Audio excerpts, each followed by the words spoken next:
They call this the Emerald Isle. A small island facing the full force of the Atlantic, where weather shifts so quickly that a single afternoon can feel like several seasons passing.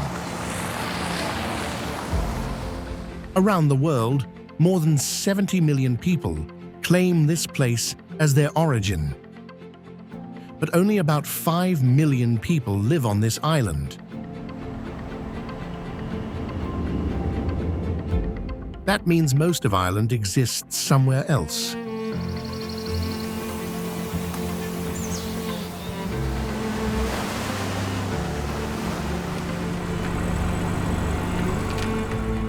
This land stayed.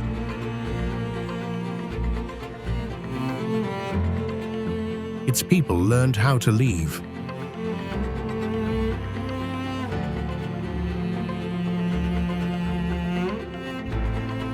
How does a place so deeply loved become a place so often departed?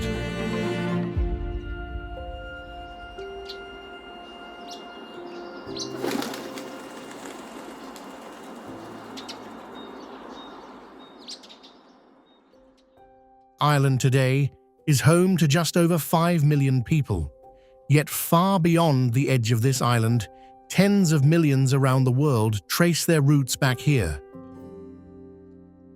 Their families left across generations, carried by hunger, by hardship, or by the simple lack of choice. Ireland did not send its culture outward by design. It spread because people had to leave.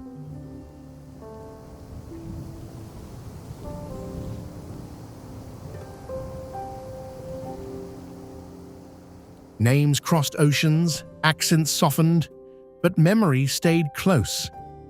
What began as loss slowly became one of the most far-reaching cultural legacies of the modern world.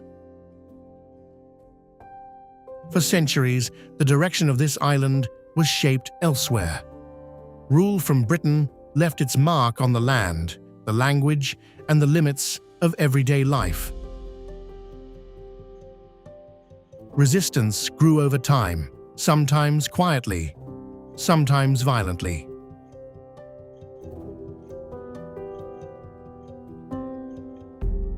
Independence eventually came, followed almost immediately by civil war. The island was divided not only by borders, but by identity, into the Republic of Ireland and Northern Ireland. Even after the Good Friday Agreement brought an end to large-scale violence, history did not disappear. It remained present, woven into daily life, rather than resolved. By the late 20th century, Ireland began to change once more. Long associated with poverty and emigration, it entered a period of rapid economic growth. As investment arrived and technology companies followed, fields gave way to offices, gaining the country a new reputation.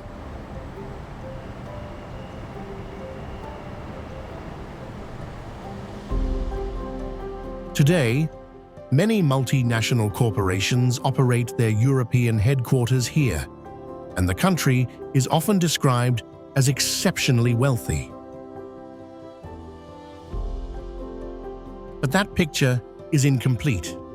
Much of this prosperity exists on paper, moving through the island rather than settling into it.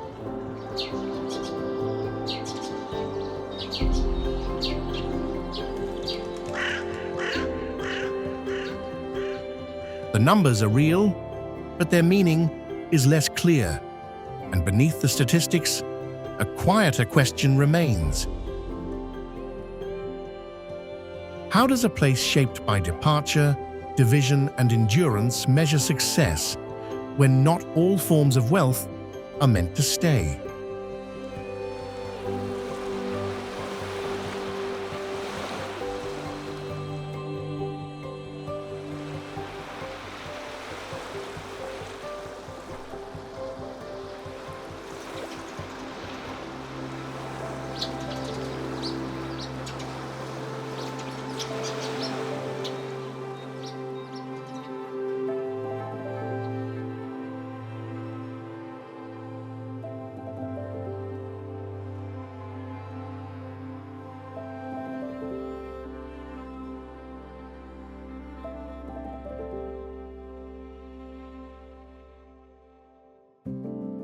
Giant's Causeway.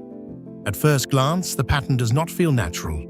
Stone rises from the ground in repeating forms, each column locking into the next, with a precision that feels deliberate.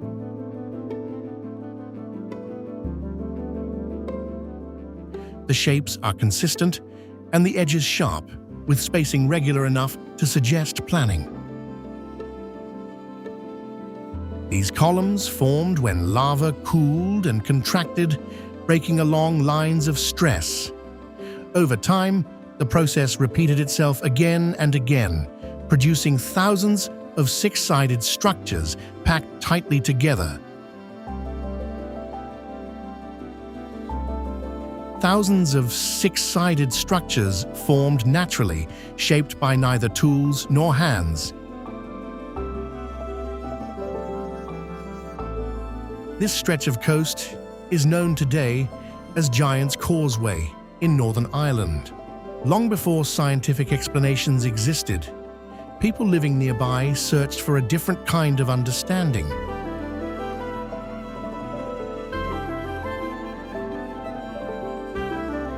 They told stories of a giant capable of shaping stone, with strength alone. The legend did not emerge from imagination for entertainment. Standing here, scale becomes difficult to measure. The columns extend toward the water, uneven and exposed. Wind moves steadily across the surface. Waves strike the rock without pause.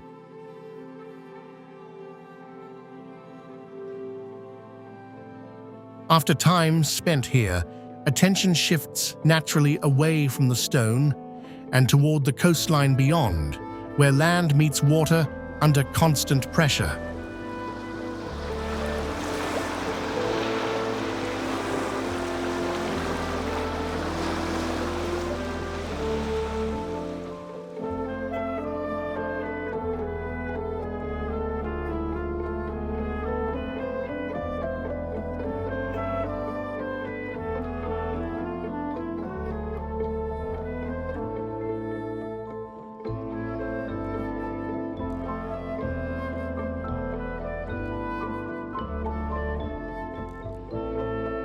Stone walls rise directly from the edge of the cliff, leaving no space between structure and drop. The position feels intentional, where height offers control and exposure provides warning.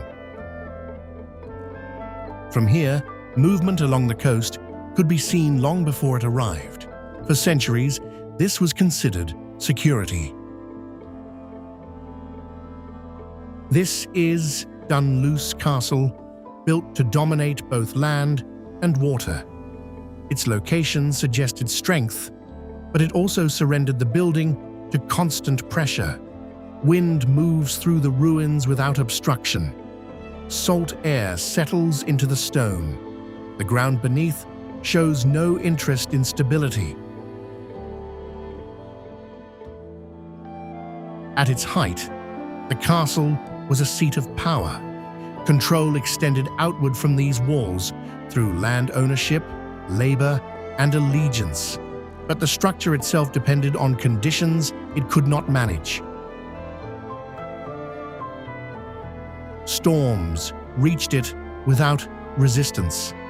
Erosion worked slowly, without pause.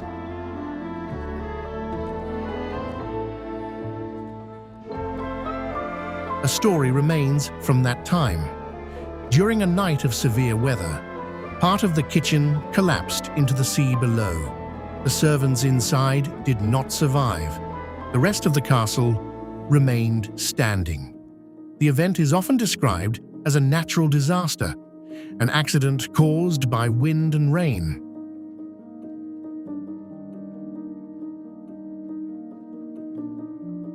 But the location of the collapse invites another reading. The space that failed first was not a hall of authority or a private chamber. It was a working space. The people lost were not decision-makers. Today, only fragments remain. Walls break off without warning. Floors end abruptly. There is no clear boundary between what once stood and what has already fallen.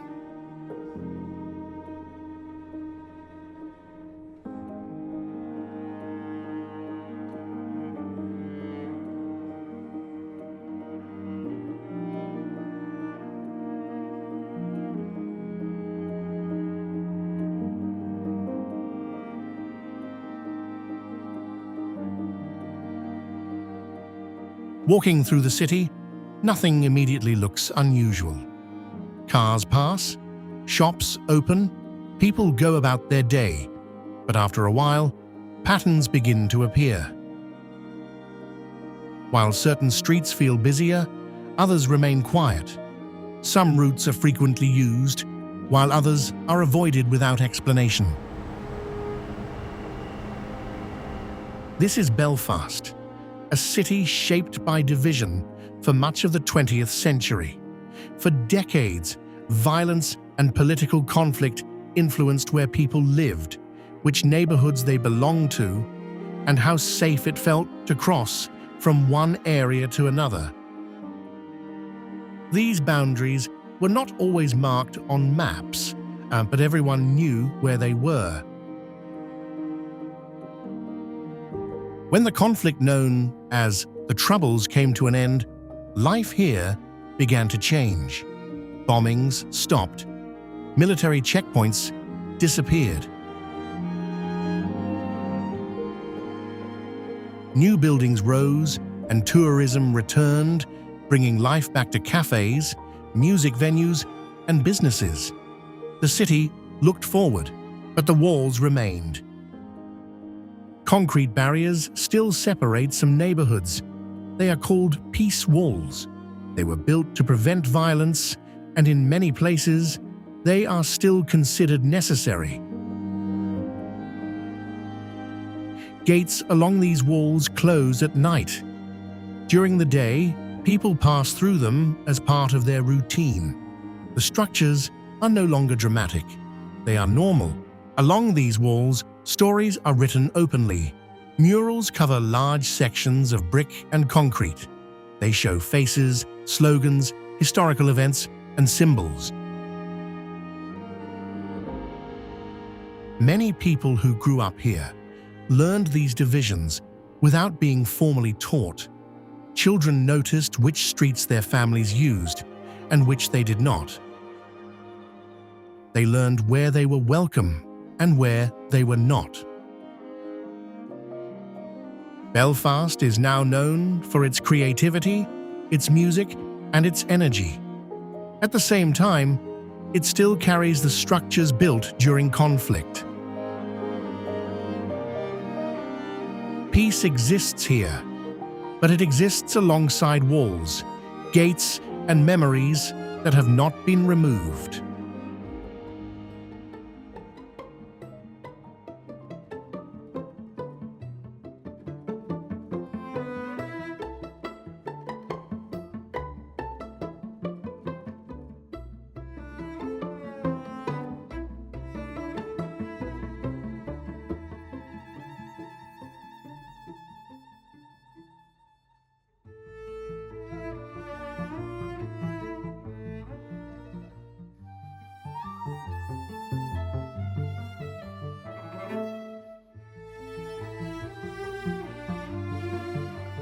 The road narrows as traffic thins, houses grow farther apart, fields remain open longer than expected.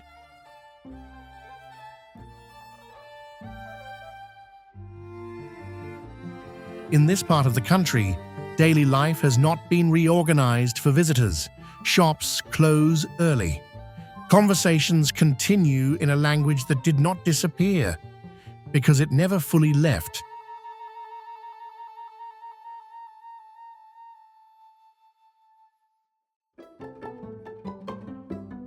This is Donegal, where Irish Gaelic is still spoken at home, not preserved for performance. It is heard in passing remarks, in local radio, in places where translation is not offered.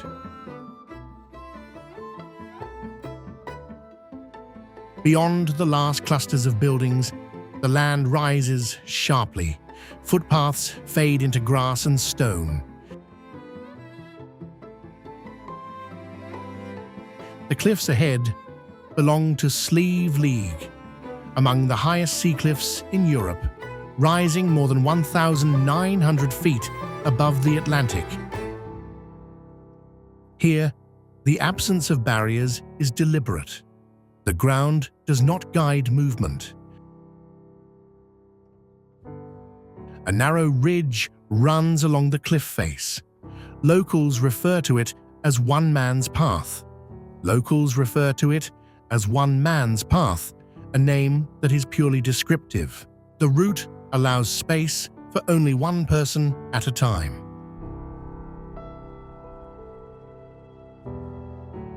There is no margin for distraction, not whether the view is worth it, but whether judgment can be trusted.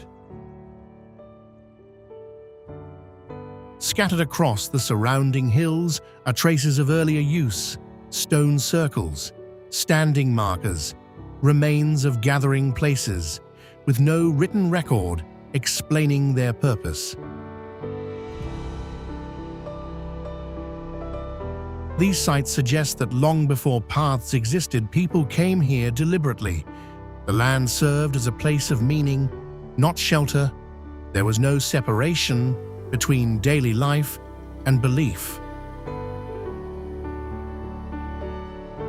People who live nearby understand this. They speak plainly about the cliffs. They do not describe them as dangerous or safe. They describe them as they are. After time spent along the edge, attention shifts inward. Movement slows. The body adjusts. The land does not demand bravery, it demands accuracy. Sheep are everywhere here. They move across open ground without fences, stepping onto roads, resting near footpaths, and standing close to the cliff edge without hesitation. They are not guided or contained. Their presence is ordinary. In this landscape, even livestock follows its own rules, shaped by familiarity rather than control.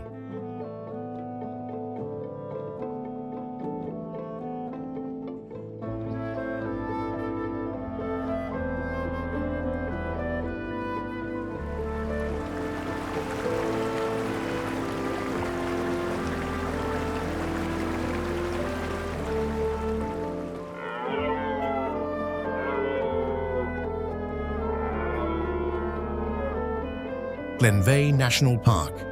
This landscape is part of Glenveagh National Park, a protected area shaped by mountains, lakes, and long stretches of quiet ground. The paths are maintained but lightly. The space does not feel arranged. Wildlife returns easily here. Deer move through the trees without urgency, and birds settle wherever they choose. One species, absent for more than a century, has come back on its own terms. The white-tailed eagle now circles above the park again, following routes remembered rather than taught. Its return is often described as recovery, and in ecological terms, that is accurate. But the land remembers more than animals. Beyond the trees and water, traces of earlier settlement remain faint or missing altogether.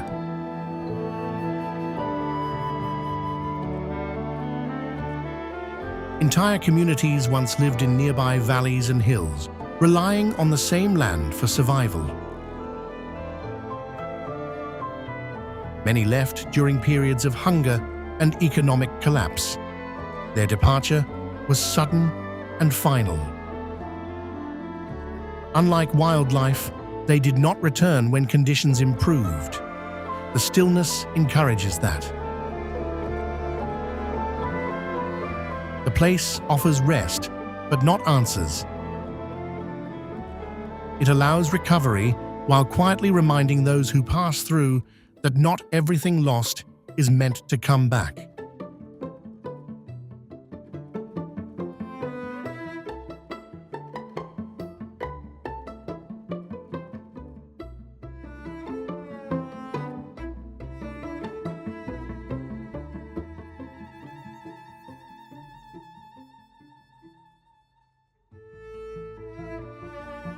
The land changes again as the road enters a wide open region shaped by weather more than planning.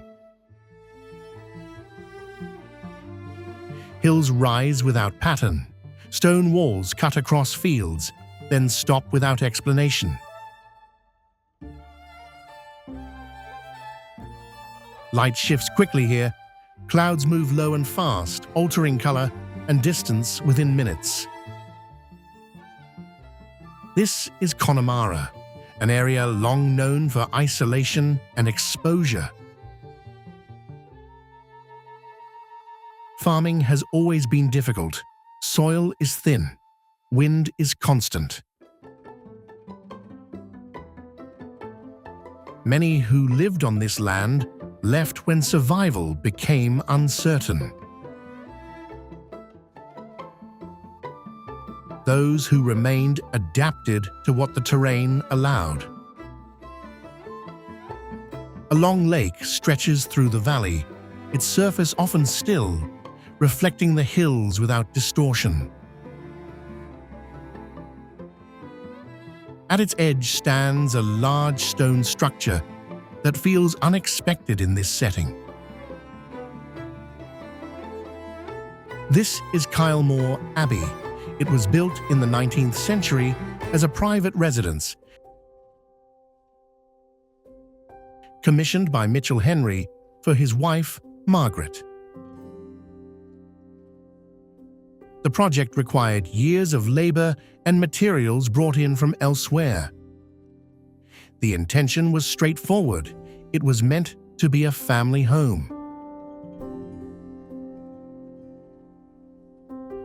Margaret died shortly after the house was completed. She did not have the chance to live there. After her death, the building lost its original purpose. Henry eventually left, and the estate passed through different hands before becoming a religious institution. The structure remained, but its role changed.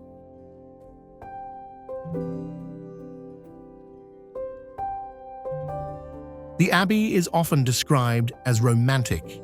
The description fits visually, but it avoids the reason the place feels heavy. The structure exists because of love, but it survived because of absence.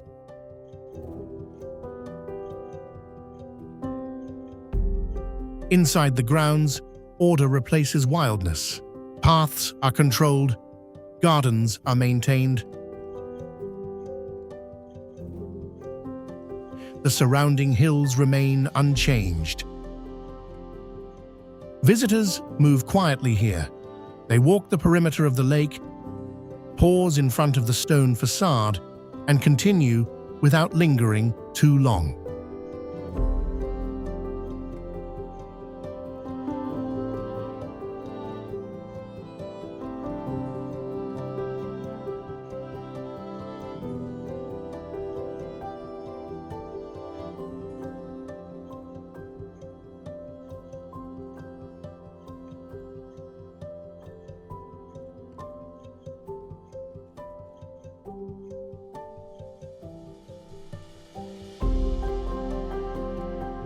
Life in Galway announces itself quickly. Music spills out onto the street without being invited. A fiddle starts near a corner, soon followed by a guitar. Voices gather around it, not as an audience, but as participants. No stage is required, and no schedule is kept. This is a city where music has never belonged only to performance. It exists in daily movement. In pubs, People do not come to watch. They come to sit, to listen, and eventually to join. Songs pass between tables without introduction. Lyrics are known even when the names of the singers are not. Galway's reputation as a cultural centre is recent. The habit behind it is not. For generations, music here carried more than entertainment. It carried language, memory, and connection at times when other forms of expression were restricted or lost. Along the waterfront at Salt Hill, a small habit continues without announcement. People walk to the end of the promenade and, almost without slowing down, swing a foot out to kick a stone set into the wall. At the end of the Salt Hill promenade, people walk to the wall and kick a stone set into it. There is no sign, no explanation. If you see someone do it, don't stop or ask why. Just do the same. Everyone does.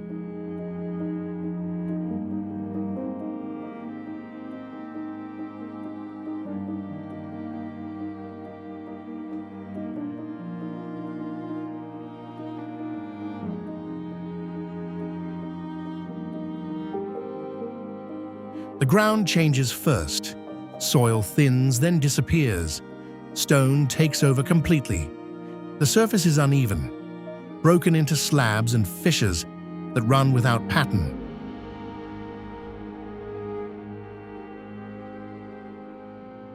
This landscape is known as the Burren. It is made almost entirely of exposed limestone, shaped by water over thousands of years.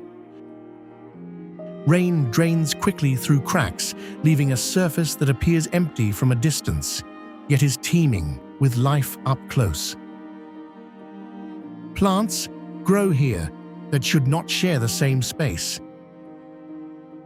Species associated with the northern climates appear beside those more commonly found around the Mediterranean. They survive in the gaps between stone, protected from wind and temperature shifts by the rock itself. The conditions are narrow, but they are enough. Human presence here is older than it looks. Stone tombs and burial sites dating back more than 5,000 years sit among the rock. They were built deliberately, placed where the ground offered no obvious advantage. The land does not explain why they stayed. It only shows that they did. As the route continues south, the ground holds together longer before breaking off completely. The limestone ends abruptly.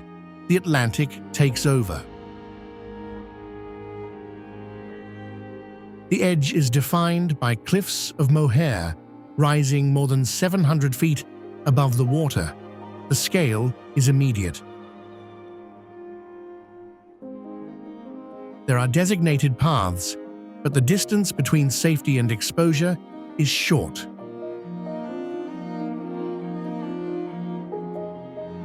Wind moves freely across the face of the cliffs. Sound carries upward from the ocean without interruption. Below, the water moves continuously against the rock. It has done so long before paths existed and will continue without reference to them. Stories speak of settlements lost to the sea, of land that once extended farther outward. There is no proof that survives clearly enough to confirm them. What remains visible is the edge itself. boundary that has shifted slowly over time, taking with it whatever stood too close. How much was lost is impossible to measure. As the journey continues, the terrain softens again. Islands begin to appear offshore, shaped by similar forces, but carrying a different response.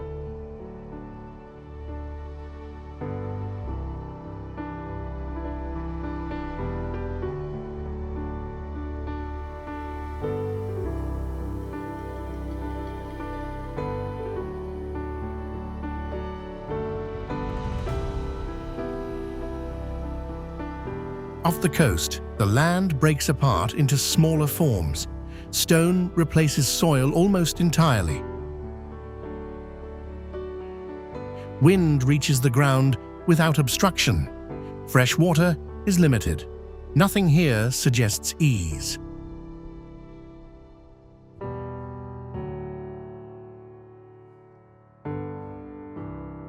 For generations, the island's Aran offered little that could be taken for granted. Farming was not possible in any conventional sense. Instead, people created their own ground.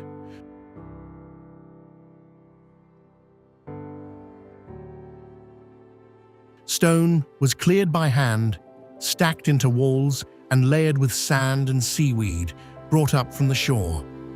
Over time, this mixture held just enough moisture to support crops. Every field was made, not found.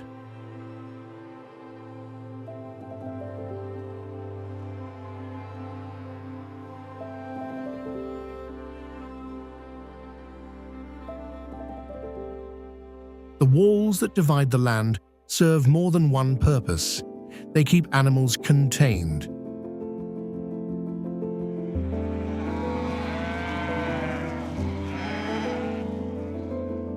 Mark ownership and reduce the force of wind. They also hold the ground in place. Without them, the thin soil would disappear. These structures are not decorative. They exist to prevent loss.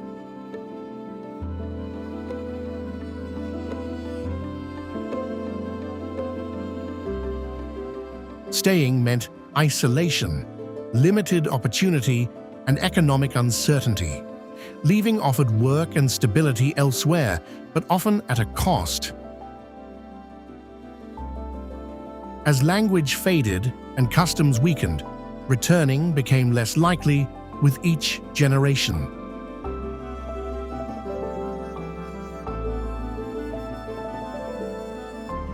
Irish Gaelic is still spoken here, not as revival, but as continuity.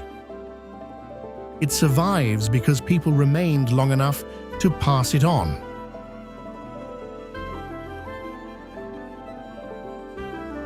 That decision carried consequences. Families accepted fewer options in order to keep something intact.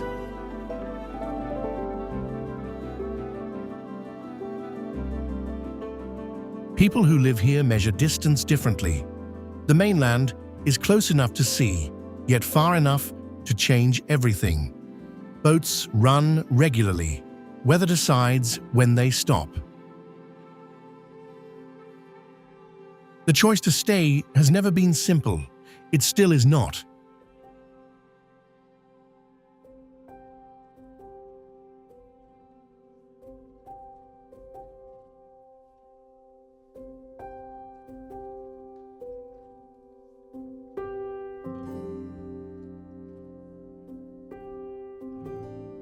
Roads curve tightly along the coast.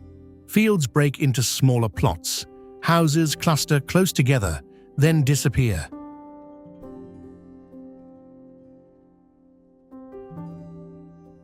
This is the Dingle Peninsula, a region where Irish Gaelic remained part of daily life long after it faded elsewhere.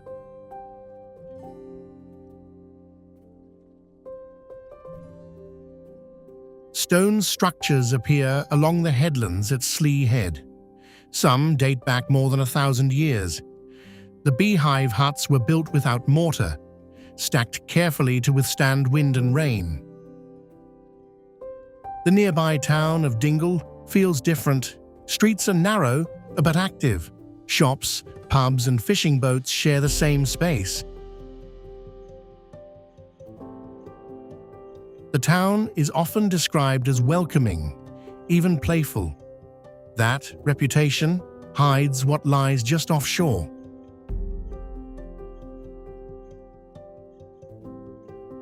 Beyond the horizon sit the Blasket Islands. For generations, small communities lived there year-round. They fished, farmed, raised families, and wrote extensively about their lives in Irish.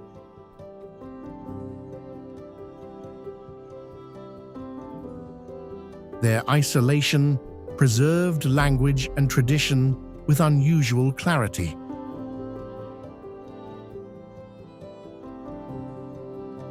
By the mid-20th century, conditions worsened. Storms limited access. Medical care was unreliable. Schools closed. Eventually, a decision was made.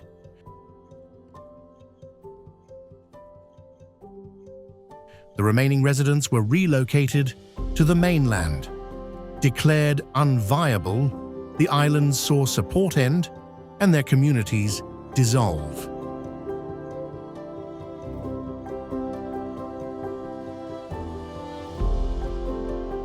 A culture did not fade naturally. It was administratively closed. Houses were left behind. Fields returned to grass. The language left with the last boats.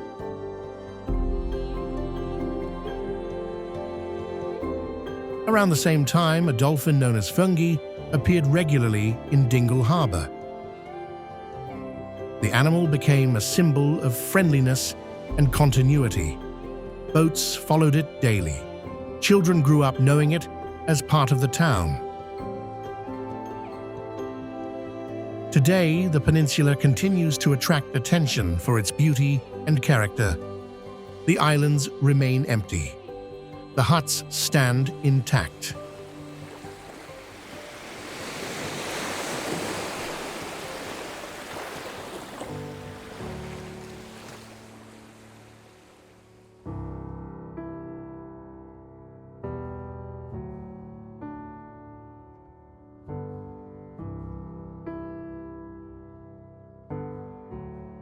The drive along the Ring of Kerry begins simply, following a road that respects the water and slope rather than cutting through them.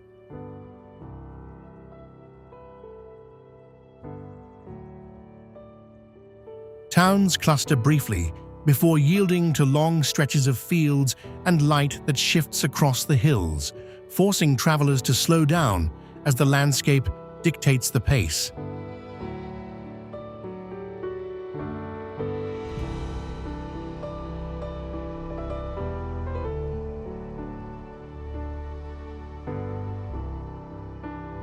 This route flows naturally into Killarney National Park, where the convergence of lakes, ancient woodlands, and mountains creates a scenery so commanding that it often hides the complex history woven into the terrain.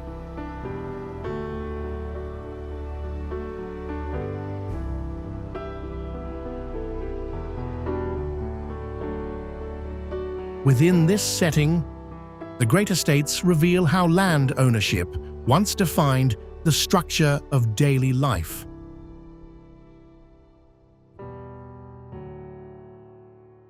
Muckross House stands as the defining image of this era, its deliberate grandeur and manicured grounds commanding admiration while representing a time when land ensured security for the few and uncertainty for the many.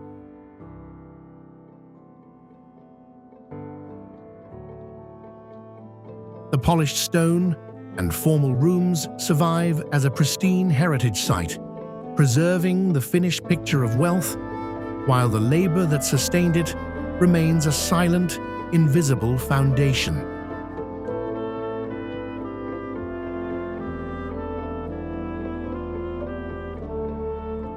As the route tightens into the steep corridors of the Gap of Dunluce, the scale of the rock walls naturally evokes legends of giants. Yet, a different force carved the human history here, powers of law, rent, and inheritance that determined who held the ground and who was forced to abandon it.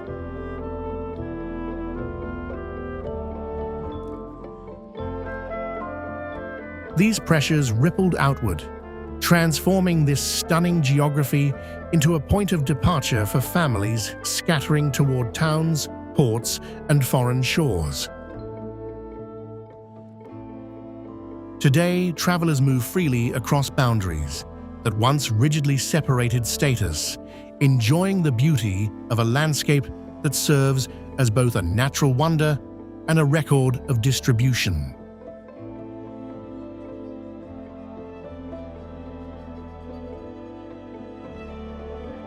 The surviving houses and roads tell the story of those who remained, while the open path now leads toward the shoreline, where the narrative shifts to the millions for whom leaving became the only choice.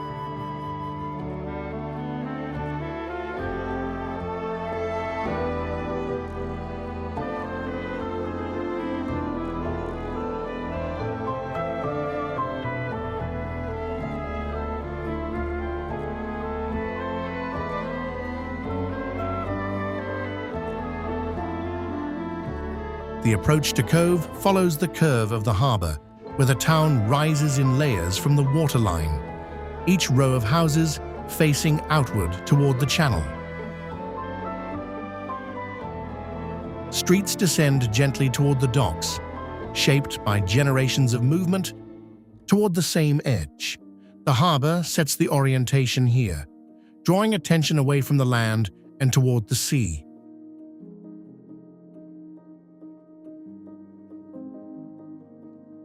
Throughout the 19th and early 20th centuries, this shoreline received a steady flow of people arriving from inland counties. They came from farms that no longer supported families, from villages reduced by hunger and eviction, from places where the future had narrowed into a single direction. Travel ended here.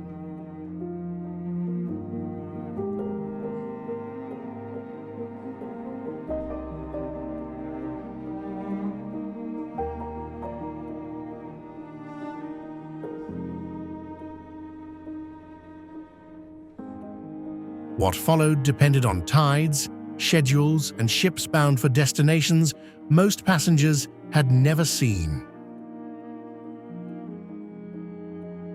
Goodbyes happened quickly, often without ceremony, as space and time were limited.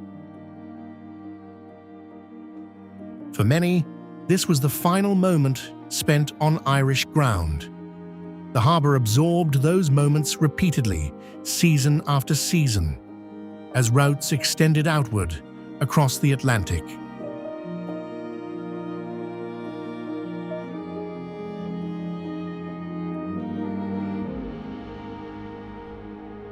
One ship connected this port to global memory more clearly than others.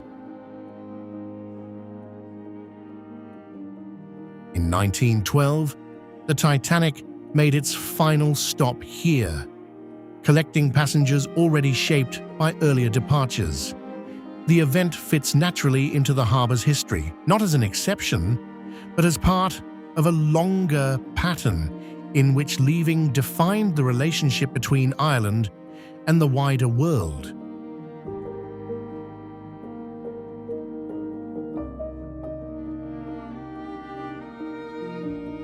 Across the water, Spike Island remains in view, its profile fixed within the harbour. Over time, it functioned as a fort, a holding place, and later a prison, adapting to shifts in authority and control. Movement shaped everything here. Paths led toward the quay. Roads ended at the docks. Lives passed through in numbers too large to remember individually, yet consistent enough to change the population of entire regions.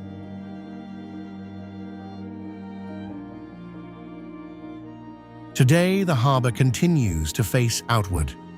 Visitors move along the waterfront, following the same streets, standing in the same spaces once crowded with waiting families.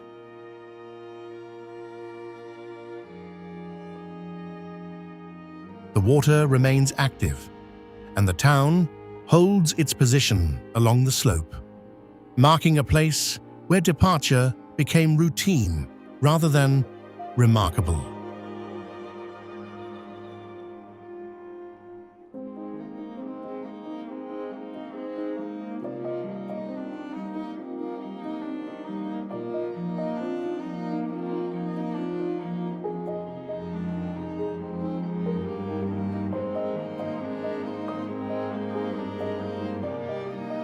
Cork rises from the River Lee, built across marsh and islands where bridges stitch the streets together. Orientation here feels earned.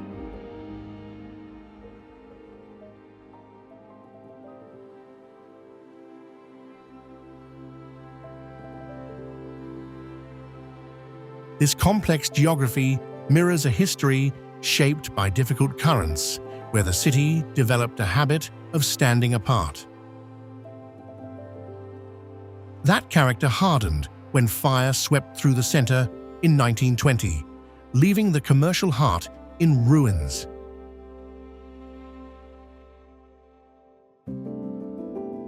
The response defined the place. Rebuilding began before the ash had fully cooled, establishing a resilience grounded in action.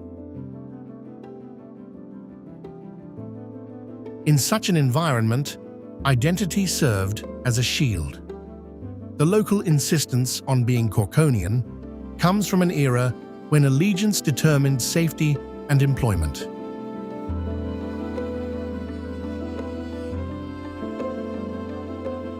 Trust anchored itself in the immediate community because larger powers offered instability.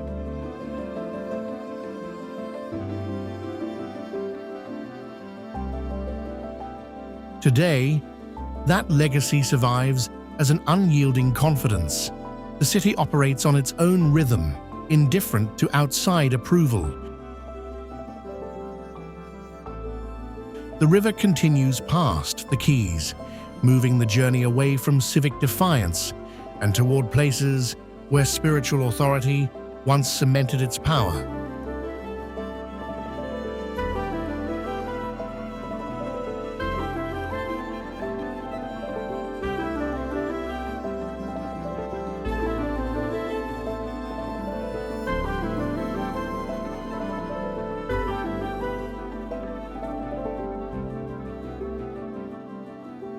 Kinsale presents itself with immediate colour. Streets curve down toward the harbour, lined with bright facades and kitchens that have earned the town a reputation for culinary excellence.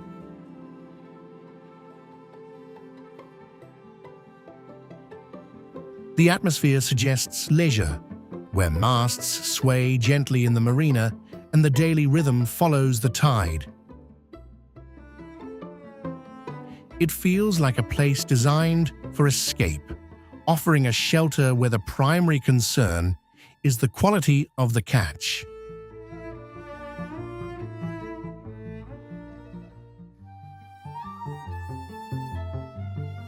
However, the road leading out to the old head of Kinsale reveals a vantage point over something heavier. The headland stretches into the Atlantic, ending in cliffs that drop sharply into the water. From here, the ocean appears vast and unmarked, yet it conceals the specific coordinates where the modern world changed course.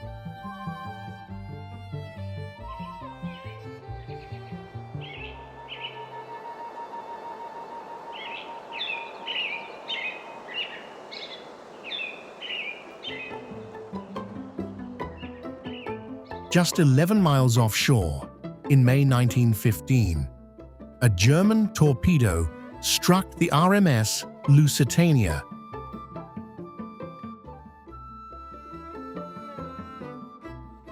The sheer scale of the tragedy contrasts with the stillness of the view. The liner sank in 18 minutes, taking nearly 1,200 lives with it. People standing on this very coast watched the disaster unfold, witnessing a catastrophic moment that eventually pulled the United States into the First World War.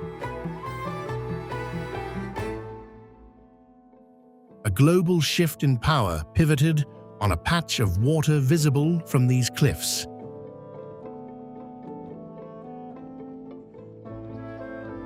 This proximity creates a strange paradox.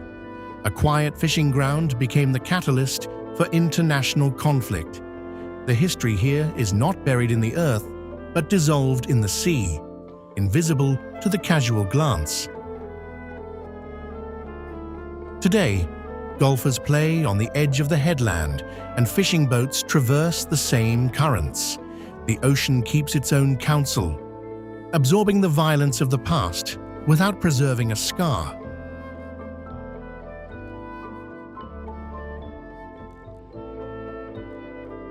It remains a beautiful, indifferent witness, holding the memory of the day the world turned on its axis just beyond the horizon.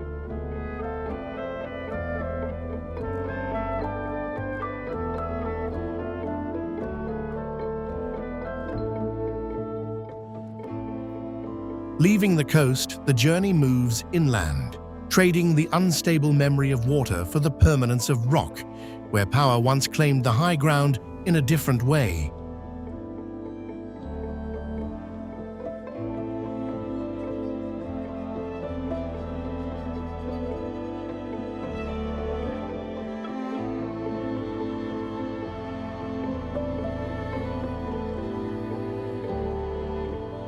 Long before the Great Pyramids rose from the sand, a massive ambition took shape here in the quiet fields of the Boyne Valley. Newgrange sits heavy on the earth, a circular mound of stone and turf that has dominated this landscape for 5,000 years.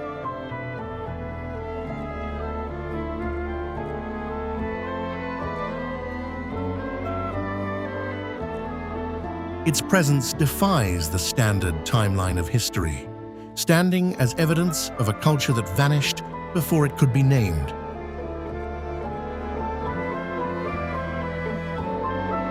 The scale of this achievement lies in precision. The builders possessed a grasp of the cosmos that rivals modern astronomy, aligning the structure with absolute accuracy. They designed the central passage so that on the winter solstice, the shortest day of the year, a single beam of sunlight penetrates the darkness, illuminating the burial chamber deep within.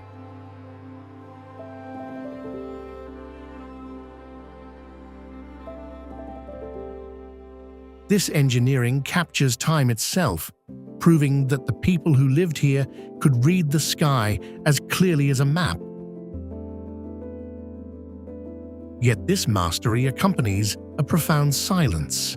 We know their calculations, but we do not know their language.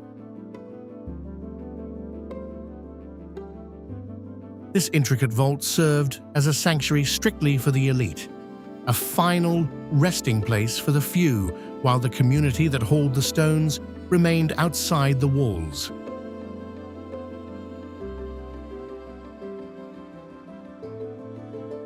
Newgrange stands as the earliest monument to a recurring theme. History preserves the power that directed the work, while the ordinary lives that made it possible have dissolved into the soil, leaving only the stone to speak for the civilization.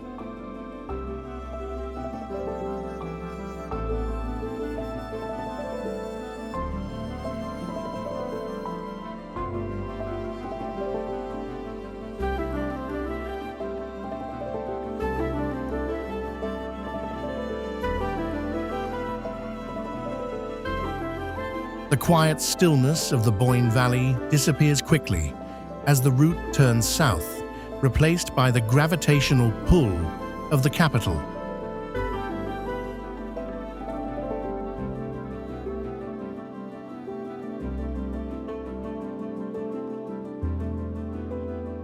Dublin does not merely sit on the coast, it pulses with an energy that drives the entire island. Founded as a Viking trading post and later cemented as a garrison of foreign rule, the city eventually found its true voice through its writers, mapping these streets with words that traveled further than any army.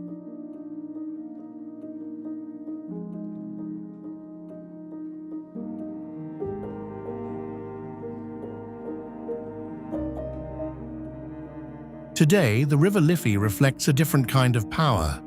The historic brick skylines now share space with the aggressive verticality of the Silicon docks.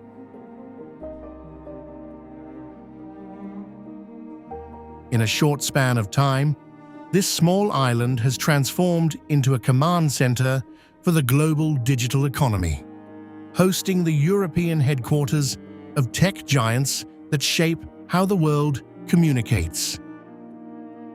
Yet this sudden accumulation of wealth creates a complex reality. The gleaming facades imply a society that has solved its history,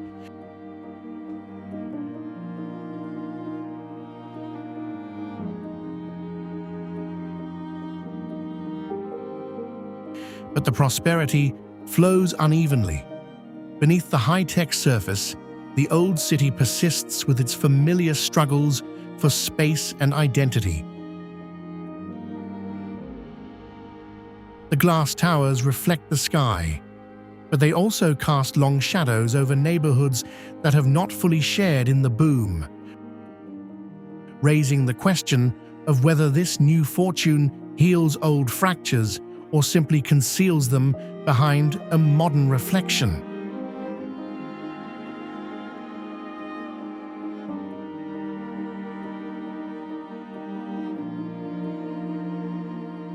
Despite the influx of global capital, the essential character of Dublin remains stubborn. The true pulse of the place still beats in the crowded pubs, the sharp wit of daily conversation, and the chaotic, unpolished energy of the streets.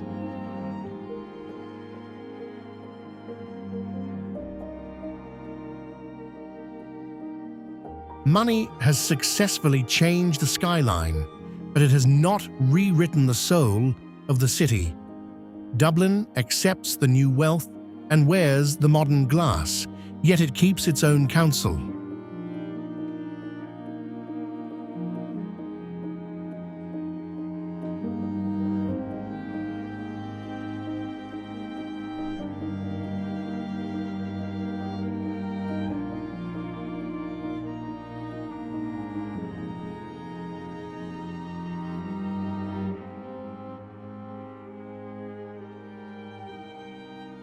Just south of the capital's modern energy, the road climbs into the Wicklow Mountains, entering a valley that seems to operate on a completely different frequency. This is Glendalough. In the 6th century, St. Kevin sought isolation here, finding a profound solitude between the steep cliffs and the dark waters of the two lakes.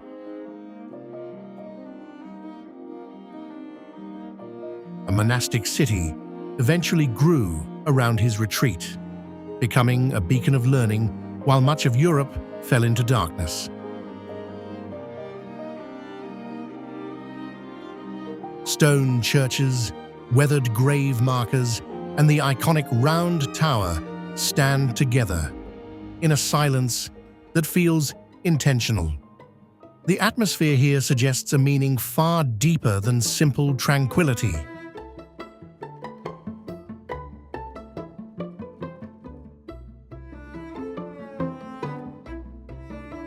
While Irish history is often recognized for its loud rebellions and vocal resistance, this valley reveals the other necessary half of survival: the capacity for silence.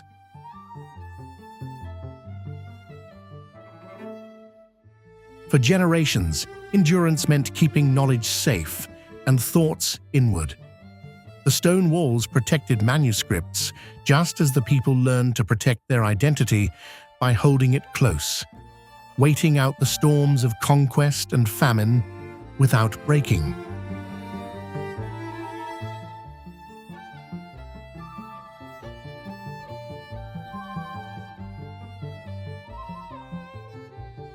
The stillness here carries a heavy weight, serving as a reminder that resilience does not always require a shout.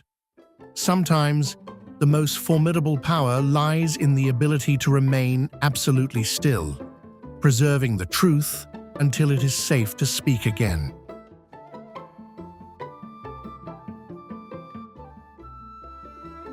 The valley offers a kind of healing in this recognition. The silence allows the past to settle, validating the quiet patience that allowed a culture to outlast the forces trying to erase it.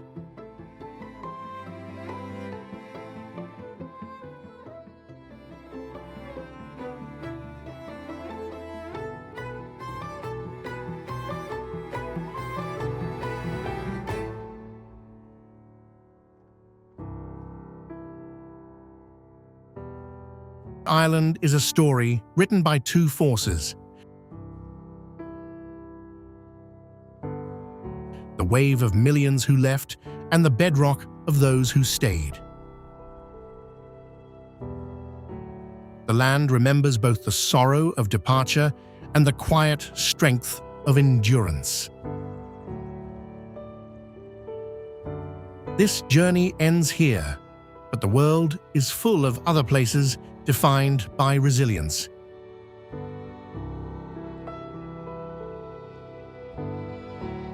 To see where the road leads next, join us for the journey ahead.